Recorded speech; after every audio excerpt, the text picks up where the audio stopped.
This open field looks like it could be almost anywhere in North America. But these trenches nearby tell stories of a very specific time and an unforgettable place. This is where thousands of young Canadian soldiers fought and died for peace. This is Flanders Fields. He lost part of his life here, and I wanted to see where that was, what this was all about. Among these stark white headstones, Les Wiens and his family look for answers.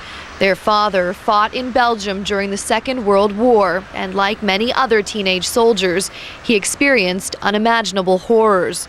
His children say the unspoken images haunted him to his grave. When you see all of these rows of graves and 3/4 of them unknown, all of them young men, younger than my son.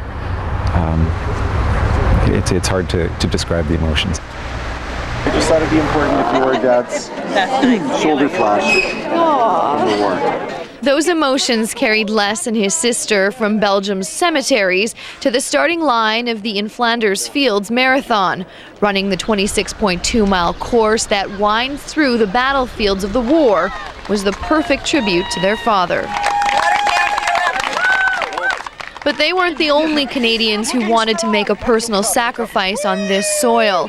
In fact, there were hundreds. They all trained for several months to make it to this marathon and raised thousands of dollars for arthritis research to get here. It's kind of the spirit is freedom, love, peace, and unity amongst men. And to me, that's what we're here to show, and we're grateful to be in this country. All along the route, I thought of the people of Belgium and the Canadians that gave their lives so that we could do something like this on a day like today. This one was for my dad, and I know he'd be proud of us today. They have to know that when they come here as real friends.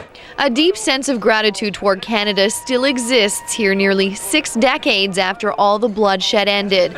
Monuments like this have been erected to ensure future generations don't forget. We've got the Canada Square and we've got the Manitoba streets. So Canada is much remembered as the people who liberated us. And the cost of that liberation is remembered every night at Menin Gate. At 8 o'clock, the last post echoes through the stone archway. Built after the Great War, the gate marks the route out of Ypres that tens of thousands of Allied troops took to get to the front line, a route that in so many cases became their last.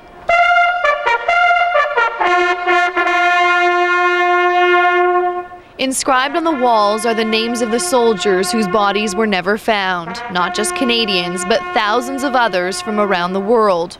Rows of them, 55,000 from World War I alone.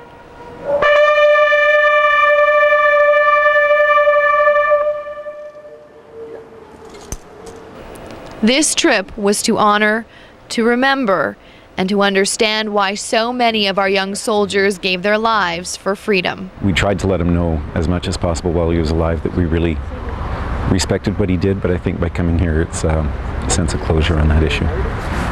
Thanks, Dad. And to all other Canadian soldiers. Yeah. Thank you.